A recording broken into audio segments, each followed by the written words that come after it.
Ah, video games. You might not know it, but in the year of 2013, there was another metric buttload of them released, as per the usual.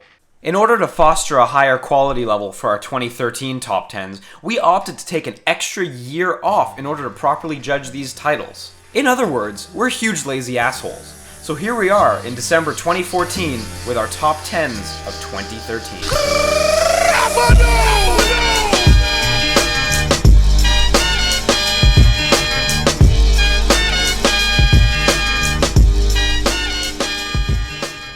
Even though this is just the top 10 of 2013 and not the top 15 or whatever, there were still some games that were so good that I couldn't help but give them some shoutouts on the side.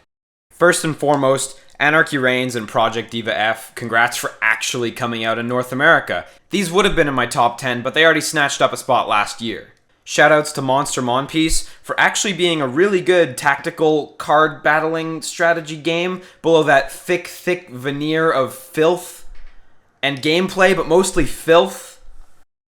Shoutouts to Atelier Ayesha for being my favorite Atelier game ever. It's just a gorgeous, gorgeous game. Anyone who wants a slower paced RPG that's not totally focused on evil empires or saving the world, it's something you should check out. Shoutouts to Killzone Mercenary for being the best first-person shooter on a handheld, arguably the best Killzone game ever made, and definitely the best looking handheld game for a long time to come.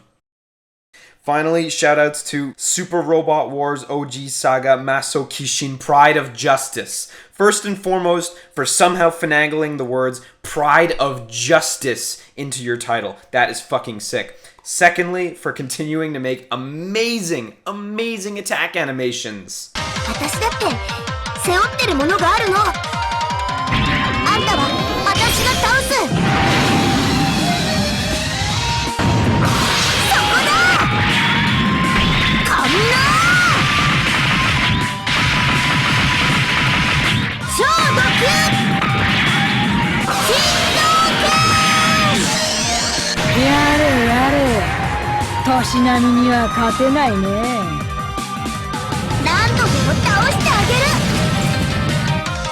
Yeah, that shit's fucking sick. In 2013, there were many other games deserving of high praise that I haven't mentioned. It's not because I don't like them, it's just because there's honestly too many to list. If I were to have a shoutout section for the full section of games I enjoyed, it would honestly be well over 50 games, and that's not something I can realistically do. So in the interest of time, I'm going to jump straight to number 10, Tearaway for PlayStation Vita. Tearaway is a 3D platformer made by the talented team at Media Molecule, who are clearly demonstrating that they haven't run out of steam after creating the Little Big Planet franchise. Tearaway is more of a traditional 3D platformer than anything else, relying mostly on its charm, excellent art, and music to get it by. While the gameplay is simplistic, it remains satisfying throughout the entire length of the game, due in part to the extremely good use of the Vita console, allowing you to stab your fingers into the world and shove your face into the sun. The use of Vita exclusive features such as the back touch and the camera honestly transcends gimmickiness and becomes a legitimate part of the world, built straight into the story and built straight into the universe. The game unfortunately does not have a ton of depth and remains quite simple throughout, but it's at least worth that first adventure through. Unfortunately, the same can't be said of repeat adventures. When I went back to replay the game in order to complete my trophy collection, I found myself barely wanting to touch it beyond getting the platinum. The game feels as though it has very little replay value, but I guess as with all games, your mileage may vary. Tearaway also surprisingly has a lot of really emotional moments. It has an especially heartfelt climax, earning it the moniker Tearaway as far as I'm concerned. Anyone looking for a 3D platformer on the Vita should look no farther than Tearaway.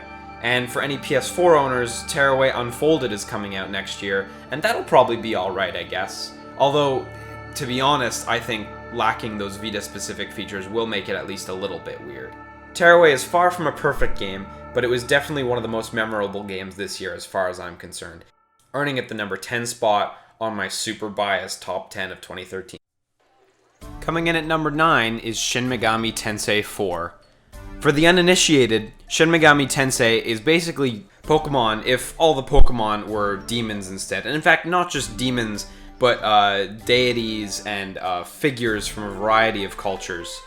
The Shin Megami Tensei series is usually mainly focused on the ideas of law and chaos, not to be confused with the ideas of good and evil. And this Shin Megami Tensei definitely does not shy away from that kind of story. That being said, I didn't get as invested in the story of Shin Megami Tensei 4 as I would have hoped. The characters were weaker than most Shin Megami Tensei games, and I had felt like I had heard many similar stories in the previous Shin Megami Tensei games and the Devil Survivor spin-off series. It's a real shame because the setting of Shin Megami Tensei 4 is absolutely incredible. It's such an interesting concept, and it's something that I wish would have had a better story to go along with it. Not to say the story of Shin Megami Tensei 4 is bad, it's just not particularly special when you consider the sheer quantity of stories that revolve around a similar idea within the same series. Anyone who hasn't played a Shin Megami Tensei game should definitely jump in. It's more inviting with a slew of improvements aimed at newcomers, such as the ability to continue, the ability to save anywhere, and the improved demon fusing systems that have evolved through the Persona franchise. Shin Megami Tensei 4 continues to have the incredibly solid gameplay that Shin Megami Tensei has been known for, and while it doesn't reinvent the wheel, it's just tried and true RPG gameplay throughout. The graphics in Shin Megami Tensei 4 are actually pretty darn good.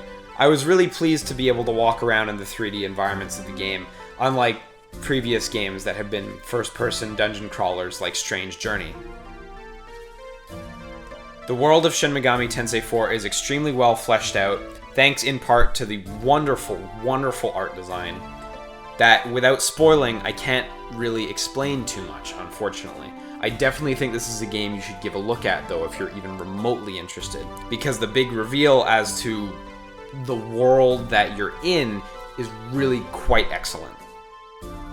All in all, I really feel like Shin Megami Tensei 4 is everything you would want from a Shin Megami Tensei game. You have great music, you have great visuals, chiefly because of their art design, you have awesome concept, you have a fantastic story, and great characters, but unfortunately I feel like other Shin Megami Tensei games have done every aspect of it better, and I don't feel like Shin Megami Tensei 4 is number one in any particular area except for the technical aspect of the graphics, perhaps. Regardless, I feel like Shin Megami Tensei 4 is an extremely solid game, but it doesn't excel to a perfect 10 in any category necessarily. Although that may just be because I've played so many of the games. I think someone who's uninitiated would have a very different experience and think it's a much more special game. Anyone who's interested in JRPGs even remotely should definitely give Shin Megami Tensei 4 a look. It's an extremely good JRPG, and anyone who doesn't know about the SMT franchise will be blown away by the concepts it introduces, as many other JRPGs often don't touch them. At number 8, we have Fire Emblem Awakening. I'm a big fan of the Fire Emblem franchise, and seeing Fire Emblem finally come back after a few years for another original title was pretty awesome. Fire Emblem Awakening is both familiar and new, as Intelligent Systems was in a situation where they had to innovate and they had to rapidly popularize the franchise in order to continue operating it. Awakening was apparently supposed to be the final Fire Emblem game, but due to its success, there will probably be more releases in the future. Like its predecessors, Awakening is a tactical RPG that operates on a grid. It's more simple than games like Final Fantasy Tactics in that it doesn't involve characters facing certain directions in order to do certain actions. But in exchange, the games are generally more brutal and they include permadeath on every character. Fire Emblem Awakening, as with some recent Fire Emblem games, opts out of permadeath as a mandatory function, allowing the players to choose a variety of difficulties and toggle permadeath on and off from the get-go. This is something that I'm not 100% happy with, as I kind of believe that it's hinting towards an easier future for Fire Emblem, but the fact that the options are always there means that I can still play it the way I want, and it's not something I can really hold against it. If anything, that's a plus, and I respect the decision in the light that they had to make the series more popular. Fire Emblem Awakening features a new, much more advanced class switching mechanic that allows you to rapidly switch the classes of characters in order to teach them new skills and power them up in a variety of ways that were previously impossible in other Fire Emblem. Awakening, by far, features the most ways to make your characters supremely OP. Oddly, there are a couple mechanics missing from Fire Emblem Awakenings. Series standbys like ballistas are curiously missing from the game, narrowing your focus down to just your units and the units directly around you, rather than having to always pay attention to the full battlefield. Something I really didn't like about Fire Emblem Awakening that I know is one of the most adored features is the focus on romance and children. Now, I have nothing wrong with that, and in other Fire Emblems it was always heartwarming to see when a romance came together. But in other Fire Emblems, the romance was kind of always the reward for making the character, or allowing the character to survive the harsh campaign, right? In Fire Emblem Awakening, you are constantly pushed to create romances between your characters throughout the entire game. Every character is romanceable, and they can romance with each other and have children, and this is a key mechanic. As far as I know, without the children on the harder difficulties, you are screwed. There is no way you're going to beat this game without the children. They are far more powerful than the parent characters.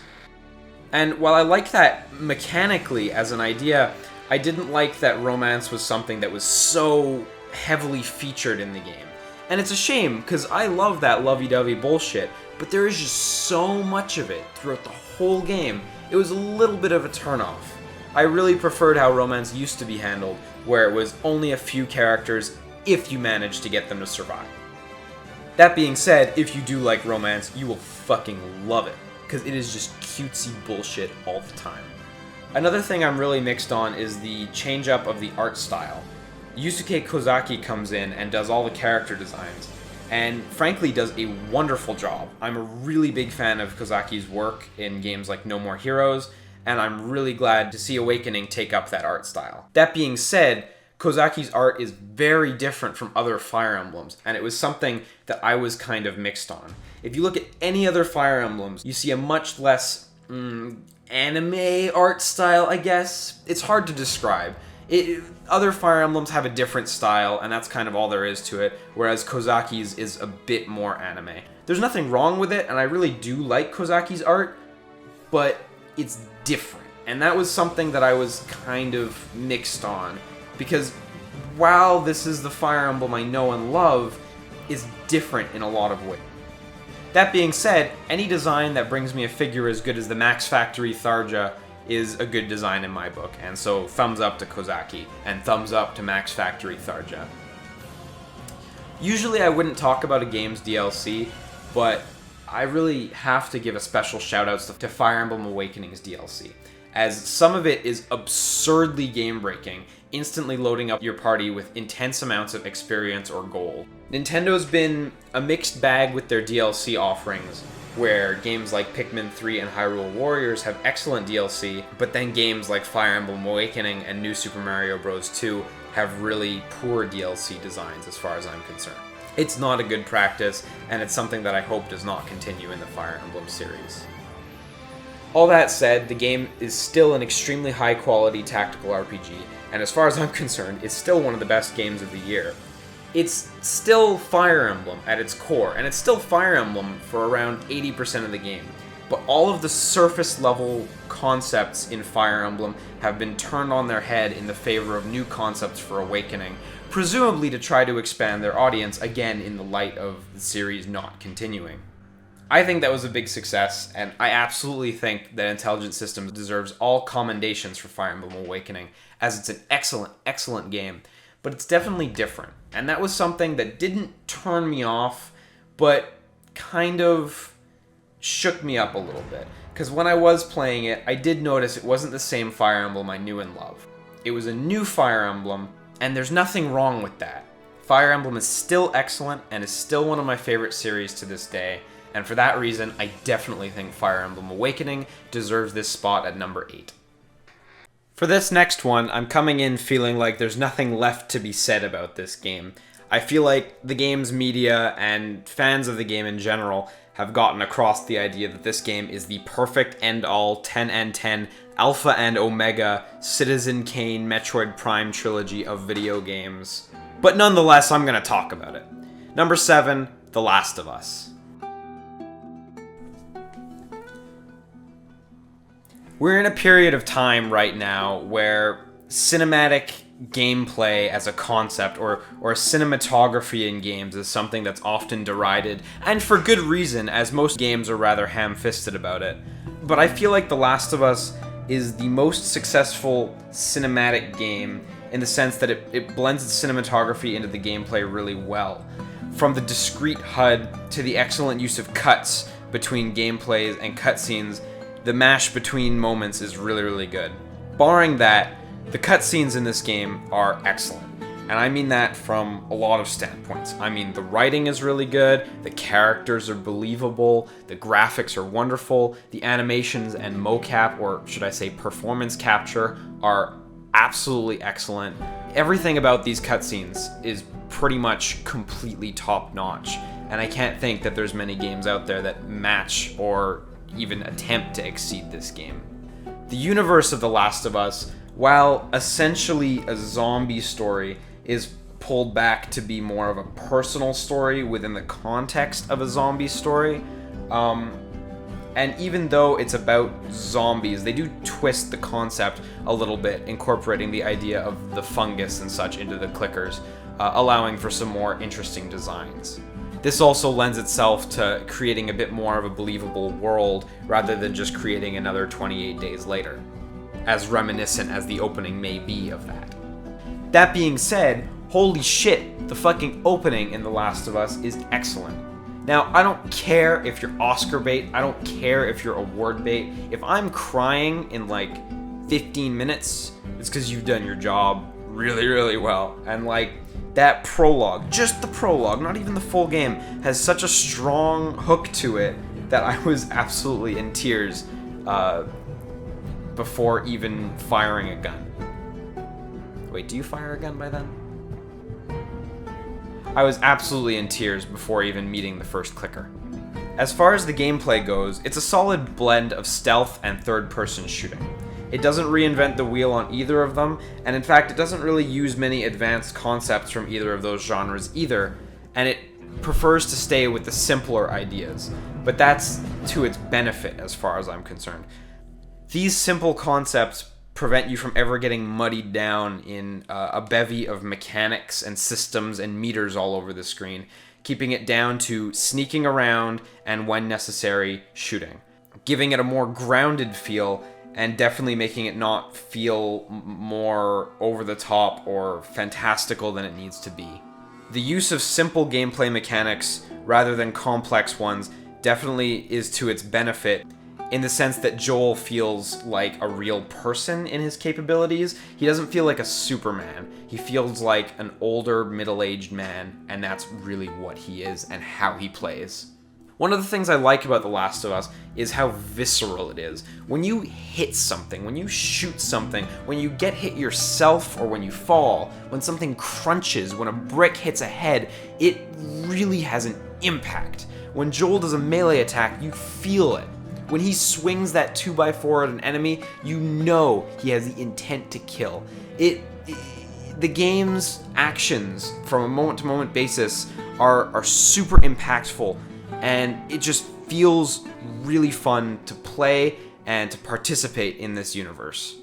Otherwise, the game has a surprisingly good multiplayer mode, something I didn't think I would really have any stake in at all. Truthfully, I only played maybe 10 matches. That was enough for me because I'm not so much of a multiplayer guy, but it's really solid. It's not just some throwaway mode tacked on. So if you do play this game, you can rest assured that there's at least more content in the post-game if you're not the type to be interested in replaying the campaign. You've probably heard it before, but the story in The Last of Us is excellent. And it's not so much the overarching story, but it's the specific character arcs that are really strong and keep you moving through the game. You're constantly being introduced to a new set of characters chapter after chapter, and these characters definitely keep you going as they vary up the level design to accompany these arc switches. The game flows very nicely between sections, starting at the beginning with Ellie, where it's more discreet and stealthy, and then, proceeding to sections later on with a character named Bill, where you're traipsing through the backyards of America, and there's definitely a lot more combat going on. In particular, my favorite sequence was the sequence that took place in winter.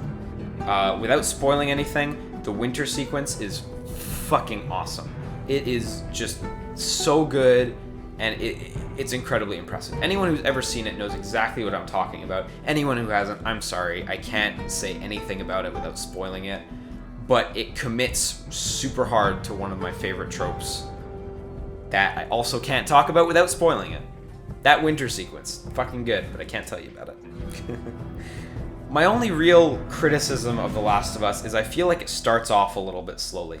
When The Last of Us Remastered came out recently, I went out and purchased it and started to replay, and I found that the beginning of the game, that is to say, the first chapter, quote-unquote, after the prologue, was just slow and not particularly interesting to play. And it doesn't ramp up in a big way until maybe a third of the way through the game. For people on their first playthrough, this isn't going to be a problem, because you will be interested in the universe, despite the slowness of it. I find that this is only really noticeable in your second playthrough or further, and even then, your mileage may vary. So how is it that a game like The Last of Us, where I have so few complaints, didn't score higher in my top 10? Well, guess what? It's my favorites list, it's not the objective list. If I was a game critic, I'd give this game a bunch of thumbs up and shit, but I'm not, and this is not my favorite game of the year. It's only my 7th favorite game of the year. That being said, if you haven't played The Last of Us yet, I definitely recommend you give it a look if you're interested in this type of game. And if you do own a PS4, I definitely recommend you look into The Last of Us Remastered rather than the original, because the improvements are substantial. Number 6, The Legend of Zelda: A Link Between Worlds. The Legend of Zelda: A Link Between Worlds is half in the bag as far as what I wanted from Zelda. I've been really excited for another 2D Zelda for a long time, and seeing that one got announced really got me excited. But then seeing that it was related to Link to the Past, I was a little bit bummed. And that's not because I don't like A Link to the Past. I think A Link to the Past is phenomenal.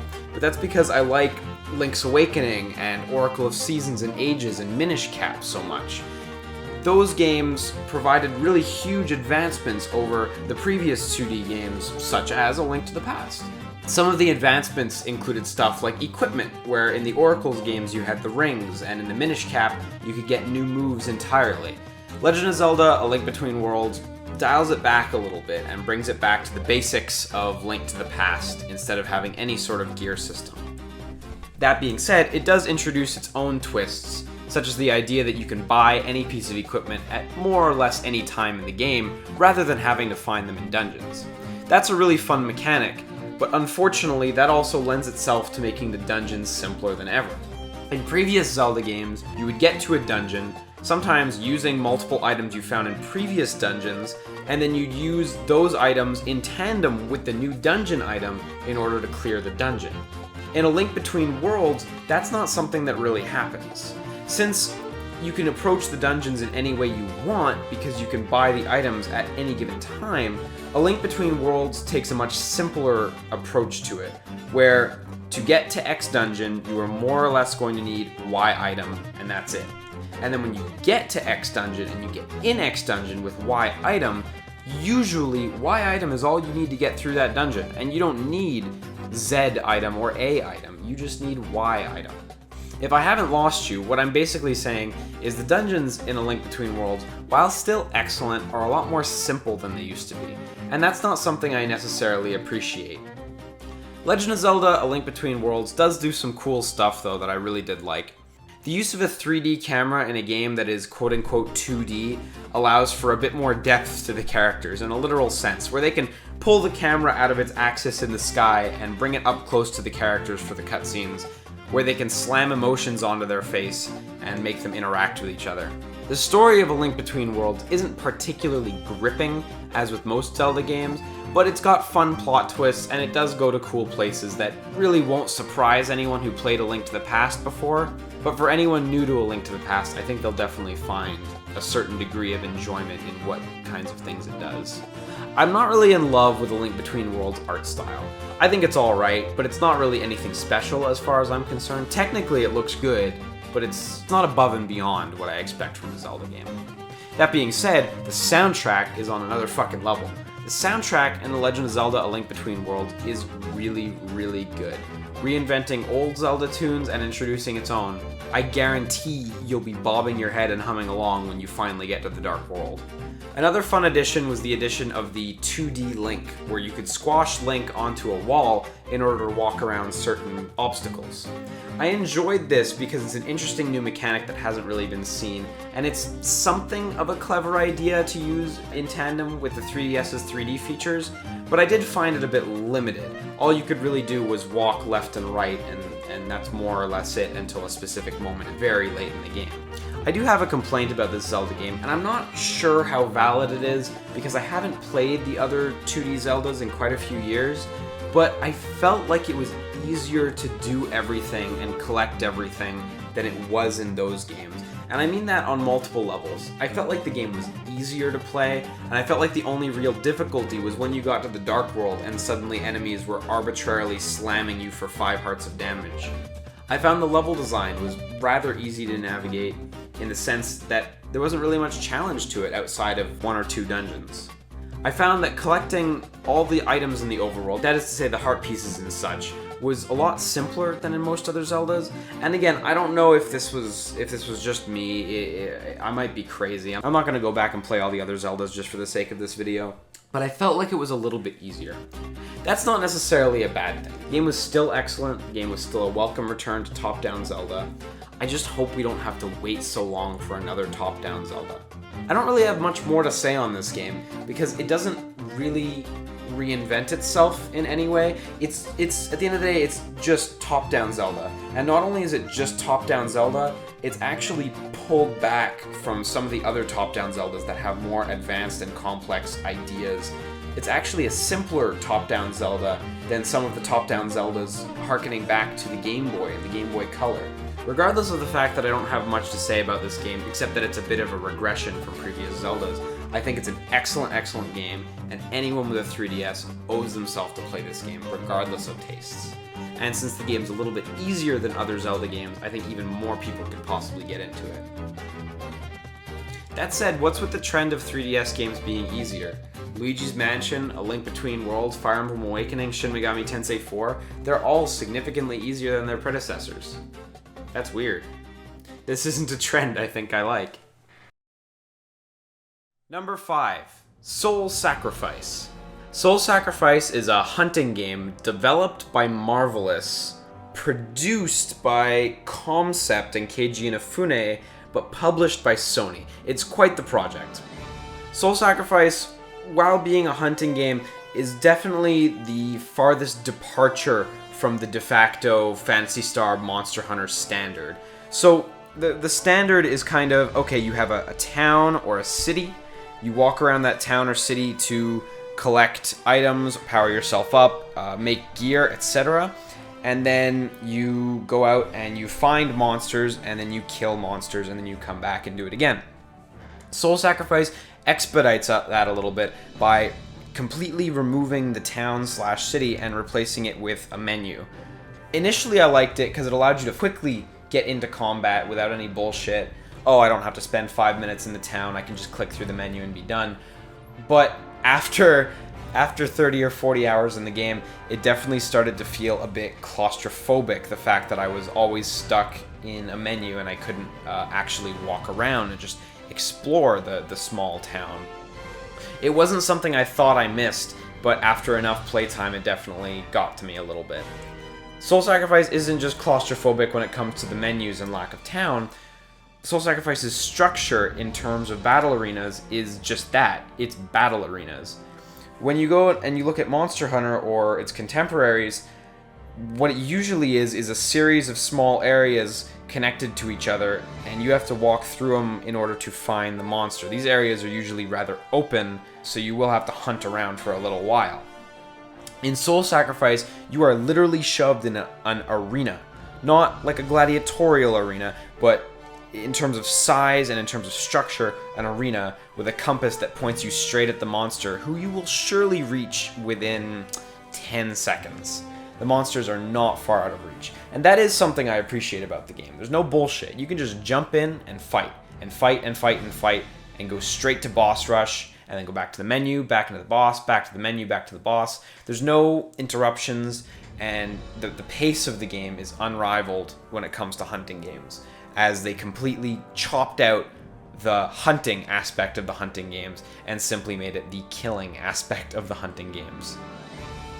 That said, that could also be a flaw if you're not too into boss battles, because that's all Soul Sacrifice is boss battle after boss battle after boss battle.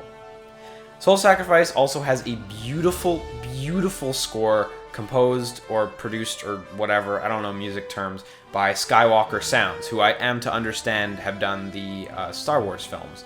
The soundtrack is absolutely incredible. Possibly the best soundtrack in a Vita game, up there with Gravity Rush and Freedom Wars for sure.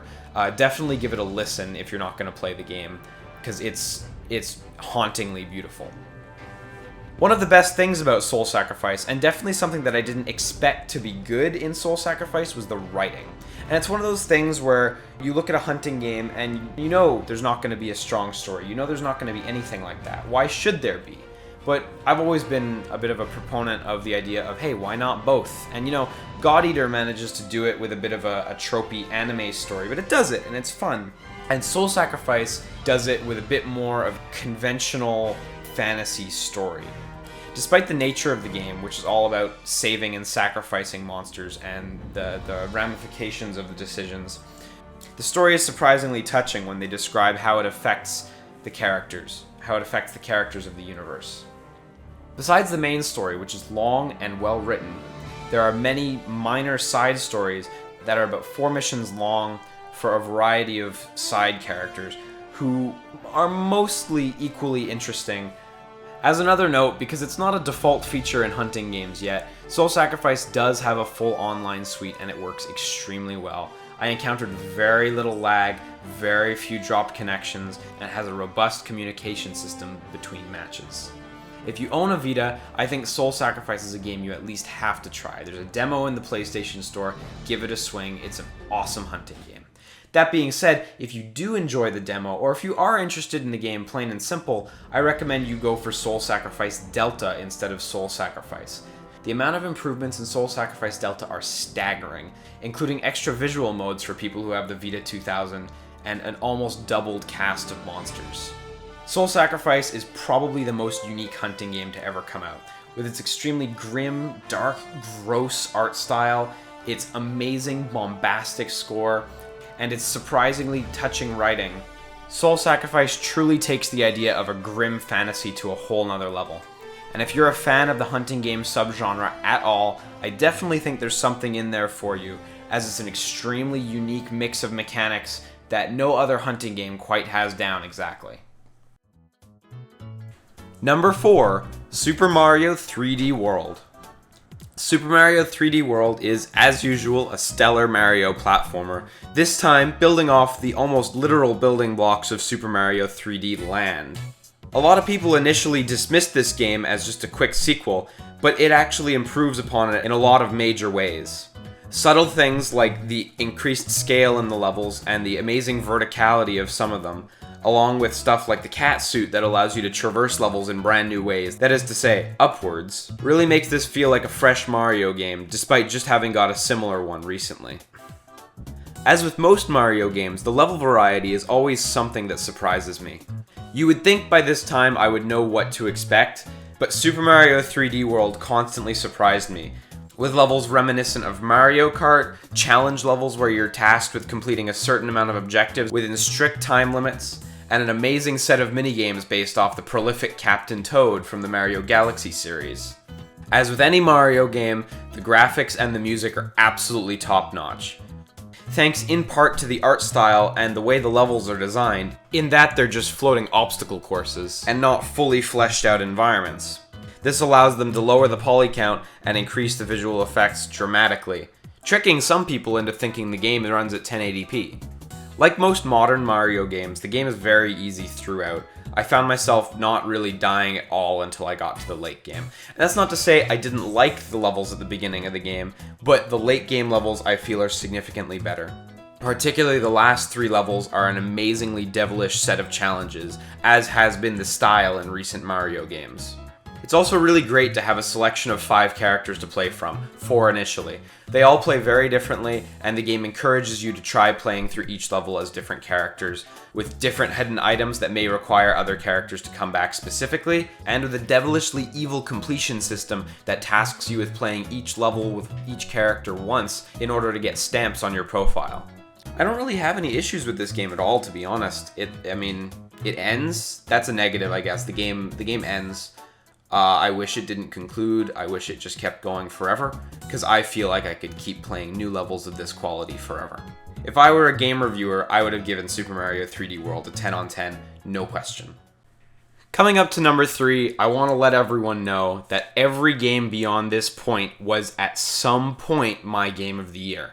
In various revisions of this list, this game was once the first game. And I honestly think that every game past this point of no return, not that the other games were bad, you should definitely try if you have the means. These games, I think, were a head above the previous titles, within their respective genres. Appropriately, coming in at number 3 is Pikmin 3. The Pikmin franchise, as far as I'm concerned, is a very unappreciated franchise. I think everyone knows the Pikmin games are really good, and critically they always get amazing reviews, but the sales are never really there to back up the fact that it can stand head-to-head with Mario any day of the week. Pikmin 3 rectifies a lot of issues that Pikmin 2 had. In the first Pikmin, you had a strict time limit and you got a game over at the end, forcing you to replay the entire game. It would take a player probably around 2 to 3 playthroughs to even properly complete it, let alone complete it with the good ending. In Pikmin 2, you had infinite time, and so the pressure on you was completely alleviated. It was far too easy for its own good. In Pikmin 3, the difficulty is modular. Your pilots are tasked with collecting fruit on the planet with the help of the indigenous Pikmin species, and the faster you can collect fruit, the more supplies you can make for your crew in order to allow them to survive for longer times on the planet. A good player will be able to clear the game with ease, never even brushing up against the time limit. Whereas a player less versed in Pikmin may have a few run-ins with the time limit, the game's not quite strict enough to fail you so harshly as the first one, where the 30-day time limit is absolutely unmovable. Additionally, Pikmin 3 allows you to roll back to any previous day that you've completed. This allows you to optimize runs or fix days where you know you made a huge mistake. Unfortunately, the trade-off for this is, presumably since they have to save a bunch of save files for each day, you only get 1 save file. This is a step back from Pikmin and Pikmin 2 where you had 3 save files. While this is a minor gripe, I always like to go back and make new save files rather than overwrite my old ones, so it was a bit of a bother to me, but it's not a significant issue even remotely. Pikmin 3 manages to have even deeper gameplay from the second one, whose chief improvement was introducing a second captain, Louis. In Pikmin 3, you have 3 captains and you can command them all independently, a feature that is required for many of the puzzles. Commanding them all manually would be a massive hassle if it used similar systems to Pikmin 2. However, the introduction of the Wii U gamepad actually significantly improves Pikmin. I would argue that the Wii U gamepad is best used in Pikmin 3 out of any game on the Wii U. The Wii U gamepad allows you to instantly manage the other captains and view the map from a top-down perspective. As any RTS player will let you know, the minimap is the most helpful thing in the game, and it's no exception in Pikmin 3. The action half of Pikmin 3's gameplay has received an improvement in the form of the dodge roll. A single press of the D-pad will roll your characters in whichever direction you pressed, allowing you to dodge enemy attacks with ease. This unfortunately swaps out the D-pad function from the previous games, which allowed you to guide your Pikmin around in more specific fashions. However, the level design does accommodate the fact that you no longer have that function, and the roll is arguably more useful. Between the dodge roll, the use of the Wii U gamepad, and the addition of 2 extra captains, the game is deeper than it's ever been. Unfortunately, it starts with an even more narrow tutorial than the previous games, but it quickly opens up into an even more broad game than Pikmin 1 or 2 ever were. Pikmin 3's campaign has a lot more storytelling, though it's done with extremely brief cutscenes as with the previous 2 games, so it never becomes a bother. Additionally, the story is slightly more interesting than the previous 2 games, which were mainly focused on either repairing your ship or collecting money. The series' excellent boss battles return, culminating in a final battle with an amazing boss named the Plasm Wraith, who chases you around a subterranean maze as you desperately try to escape with a certain item. I can't tell you what this item is, but for any fan of the Pikmin series, the moment you see it and the moment you understand that you have to get it, you will be gripped with the need, the urge to get that item out of there. It's an extremely, extremely well thought out moment that really throws together all the elements of Pikmin very well. The micromanaging of your captains, the micromanaging of your units on a captain-by-captain basis, the puzzle gameplay, and the combat are all mashed together in this one incredible final climax. As if the gameplay of Pikmin 3 weren't good enough, Pikmin 3 is arguably one of the best looking games on next gen. When you get up close to the Pikmin and you really zoom in, you can definitely see imperfections, but with the camera as high in the sky as it is, you're usually focused on all the greenery and the gorgeous, gorgeous fruits. On top of the main campaign, which really only offers replay value for those seeking to do better than their previous performance, there's a slew of extra modes that are arguably better than the previous game's extra modes, including a mode named Bingo Battle, a multiplayer clash where two players are tasked with collecting items to fill out their own bingo board, and Time Trials, wherein players have to try to either collect all the items on the stage within a set period of time, or defeat set amounts of enemies within similarly narrow time periods. Pikmin 3 has an extremely large amount of content, and I think anyone who's new to the Pikmin series will take anywhere between 15 to 20 hours to beat this game. Even though I had marathoned Pikmin 1 and 2 for the millionth time leading into Pikmin 3, it still took me a full 10 hours to beat the game. It is a long, well thought out, well designed game that absolutely deserves more praise than it's gotten. As far as I'm concerned, Pikmin 3 is the best game to come out this year. That being said, it was not my favorite game. If I were tasked with making what I thought was an objective list or something similar, Pikmin 3 would have taken the number one spot for sure. It's not often you get a game as good as Pikmin 3, and the feeling you get when playing Pikmin 3 probably isn't far off getting to attend your daughter's wedding. Or at least it's somewhere in that ballpark. Pikmin 3 is an absolutely incredible game. If you own a Wii U, absolutely, at very least try the demo for this game. It's an amazing game, and the action RTS mix of Pikmin has never been matched, even in games that try to ape it, like Overlord. They just never quite get to the amazing formula that Pikmin specifically owns. No other game series is anything close to the Pikmin series in terms of unique gameplay. No RTS comes close to being Pikmin, and no action game comes close to being Pikmin. Definitely put Pikmin 3 on your list of games to check out if you're ever interested in getting a Wii U. You won't regret it.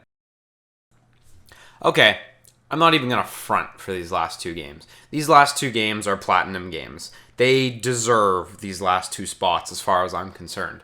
I'd been having a really hard time deciding which game should take the top spot, and after a ton of switches back and forth, I finally decided that the one that should take the top spot is the one with the best peak moments, and not the one with the least flaws.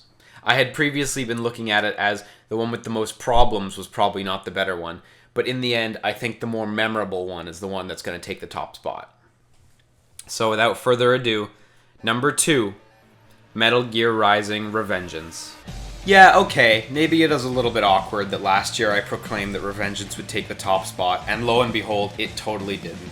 Well, what can I say? I don't think anyone expected the Wonderful 101 to be quite as good as it was. For the time being, though, I'm going to focus on Revengeance. Metal Gear Rising: Revengeance is a character action game developed by Platinum Games, aka the Kings of Character Action, and published by Konami. Originally, this was being made internally by Konami, but for whatever reason, development wasn't working out perfectly.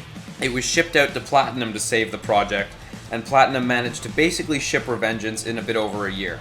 It's kind of miraculous that Revengeance came out anywhere near as good as it was, considering its very short development time, even taking into consideration that most of the art assets probably existed. It has all the tropes and beats you expect from Metal Gear, from cardboard boxes to bullshit political intrigue, even going so far as to include stealth gameplay, as much as it doesn't work perfectly. Obviously though, Metal Gear Rising: Revengeance shines in its action and not its stealth. Revengeance is a simple character action game, nowhere near as complex as Devil May Cry 4 or either of the Bayonetta games. It relies on much shorter strings and simple launches and juggles, rather than complex ones involving weapon switches, due in part to the fact that you actually can't switch weapons mid-combo in Metal Gear Rising: Revengeance. That said, the Zandatsu feature, where you cut enemies open and proceed to rip their cores out, is extremely satisfying and functions as a metaphorical period on the end of the metaphorical sentence that is Revengeance's combat. Successful battles always close out in a very entertaining and satisfying fashion using the Zandatsu tool. Revengeance has a fairly small variety of enemies, however it makes up for it with its amazing boss battles. All the boss battles have an excellent musical track to accompany it that jumps between verses as it needs to in order to properly convey what's currently going on in the fight. Moments like the one pictured against Ray where the eponymous Rules of Nature kicks in absolutely bump the combat up to an 11, at least as far as the boss battles go. It's always incredibly satisfying to land the final sequences of blows against the bosses, as it's always capped off with Platinum's trademarked really good QuickTime events. Revengeance is really just that, though. It's just non-stop action all the way throughout. Fight enemies, fight enemies, fight enemies, boss. Fight enemies, boss. No puzzles, no minigames, no bullshit, really. It's just fighting the whole way through.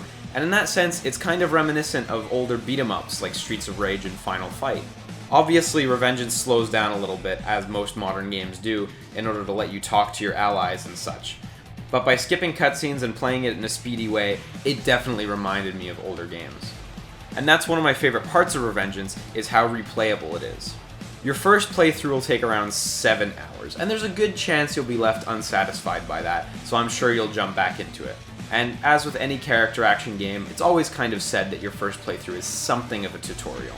So hopefully on your second playthrough, you'll be able to apply the lessons you've learned and deal with enemies more effectively.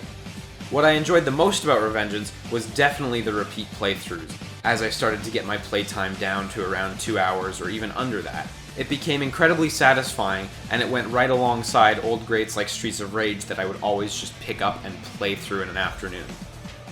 It's not often you get a AAA game that you can blast through like that, and that actually stays fun through repeat playthroughs, so that's something I've very much enjoyed about Revengeance. That being said, your mileage may vary, as there isn't really much of any incentive to go through besides your own desire to do better.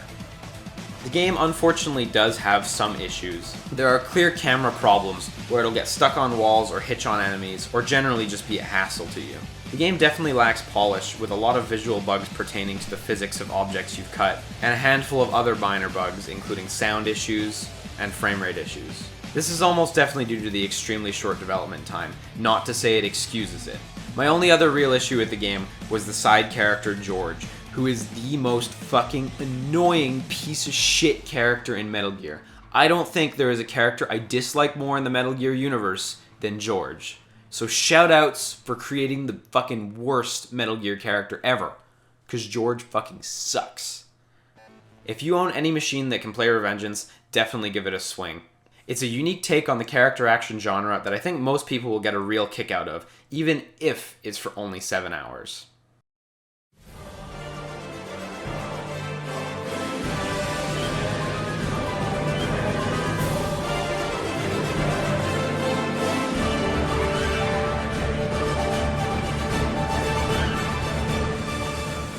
Here we are, number 1, big surprise. Everyone who knows what's what knows what's coming. The Wonderful 101. Truly a fucking masterpiece of a game. I can't get over how amazing it is that this game even exists. A game with such incredibly complex gameplay. A game with a vibrant, cartoony color scheme and art design. A game that follows tokusatsu storytelling ideas to a T, and a game that somehow has an ending as good as it does. The Wonderful 101 is probably the most non-traditional character action game there is, to the point where I had to argue with Wooly initially because he didn't believe it was a character action game. Despite the fact that at a glance it just looks like Pikmin, The Wonderful 101 is chock full of stingers, launchers, and 360 attacks just like you'd expect. The gameplay is similar yet different from most character action games. So in most character action games, you'll do your combos and you'll occasionally switch weapons in order to do more stuff. In The Wonderful 101, it's the same, except to switch weapons you have to draw a symbol representing the character's weapon. A circle for a fist, a line for a sword, a bomb for a bomb, what have you. Using these different weapons in some cases allows you to fight color-coded enemies, like the whip for spiked enemies, or in other cases just allows you to deal with them far more efficiently, like the hammer for the giant yellow turtles. Either way, just like any character action game, all the weapons are varied and usable on a variety of enemies, and in order to truly be efficient, clever use of each of your weapons is going to be necessary. I think the Wonderful 101 is best at conveying its sense of scale, and I don't think anything else quite conveys a sense of scale in the same way that Wonderful 101 does. I would argue that the only thing that has a sense of scale similar to Wonderful 101 is Gurren Lagann, but I still think Wonderful 101 does it a little bit better.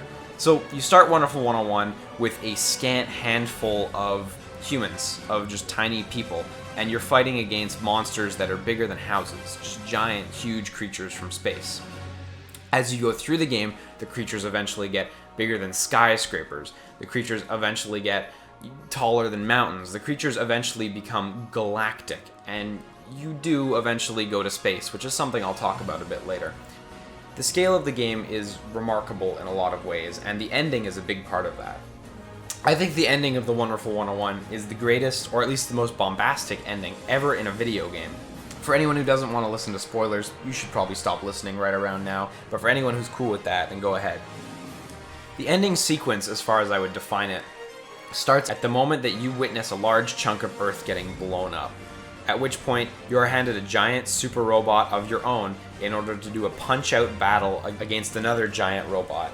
Immediately thereafter, you fly to space and grab a gigantic satellite cannon that's in low orbit, and you fire it and destroy all the stars in the sky, aka giant enemy battleships. Thousands of them. You lay waste to all enemies in the sky. It's absolutely incredible. At which point it's revealed that you actually did virtually nothing, and you play through an amazing Space Harrier sequence with your giant robot as the playable character. This eventually culminates in a 4-part boss battle where you end up piloting 100 giant robots. This sense of scale, I find, is incredible here, as for the entire game, you've been taught how to control 100 humans on the ground, these tiny little things, and then all of a sudden you're in control of 100 giant robots, and you're able to completely kick ass because they play exactly the same, but the scale is 100 times bigger. It's mind-boggling to just think about that conceptually. At the end of this incredible galactic scale battle, you have the best QuickTime event, and I think the only problem with that QuickTime event is it's actually too short. I know it's a really weird thing to say, but I think the final QuickTime event in the game is absolutely incredible, and I think it actually should go on a little bit longer, which is a bit of a bummer, but hey, what are you gonna do? The ending sequence is absolutely breathtaking. If you haven't seen it and you don't care, go look it up on YouTube. It's awesome. If you do care, please go play through the game, because I think you'll definitely get a lot more out of it by actually playing the game. After playing the Wonderful 101, I was speaking with a friend of mine who's a huge fan of Kamen Rider, no, not Wooly, and he was telling me about how the Wonderful 101 followed the tokusatsu formula to a T, and I said, oh, really? And I asked him to show me, and he did. He showed me all the examples of all the scenes, and he's totally right. Wonderful 101 is a successful tokusatsu thing, with the rival battles and the shattered helmets and the scale that is way bigger than you initially expect. The Wonderful 101 succeeds on all fronts when it tries to present a tokusatsu story. In fact, I would hazard that it actually goes above and beyond the tokusatsu shows I've seen and the examples he showed me in terms of bombastic action. In particular, like I mentioned, I think the ending of the game is one of the best things in video games ever. I think it's absolutely amazing. That said, the Wonderful 101 is not flawless. There's a couple bugs in the game that I noticed. I know they've issued a patch, but I still got a crash after the patch. And before the patch, there was a couple more issues where you could get frozen and you could encounter progression blockers. So that sucked, but I know some of those are fixed. Not all of them, but some of them. The front end is poor and boring. It's really bland. Like, if you look at, games like Bayonetta and games like Vanquish and Revengeance, they're always kind of simple front-end menus. When you look at the Wonderful 101s, it's a really boring front-end menu. That's a really minor gripe, but it's like, I wish the whole package could be a bit more polished. The multiplayer is not fantastic. It's not super engaging. I feel like it's kind of a throwaway multiplayer mode. It's there. It's not offensive. It's just, it's not really much of anything. It's not as good as Tag Climax and Bayonetta 2, for example. Another thing I didn't like was the gamepad sections of the game. There were a bunch of mini-games throughout where you'd have to use the TV and the gamepad in tandem in order to complete things. These were generally not fun, partially because, like, hey, the mechanics just don't work well, or, you know, it's a good idea, but the execution's flawed. They're just not fun. They're really throwaway. They kind of feel unnecessary. They're just boring, and really that's an issue. I also feel like the middle section of the Wonderful 101 is kind of dull. And I mean, don't get me wrong, the action's still really good, but it just kind of goes on and meanders about quite a bit, with some of the chapters being over an hour long. I definitely think there's a bit too much in some levels that isn't particularly fun, where you're just running from conflict to conflict to conflict with nothing really going on. I didn't find this to be an issue in my first playthrough at all. Only during repeat playthroughs did I notice this, as I found I really didn't want to go to certain levels because they just weren't as fun as other levels, and that's not really that great.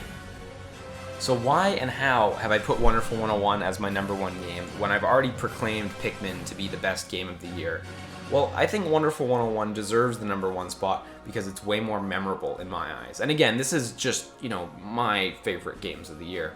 I think the ending of the game, and a couple scenes in particular, the rival battle with Red and Blue, for example, the introduction of Platinum Robo, the Punch-Out fight, like a couple of the scenes in particular are so strong and just blindsided me, having never really watched any tokusatsu stuff before Wonderful 101. I was just in awe at a lot of the moments. And I thought some of the characterization was really good. Blue and Red's backstories were actually really, really good and really interesting. Red in particular. I'm really, really fond of Wonder Red.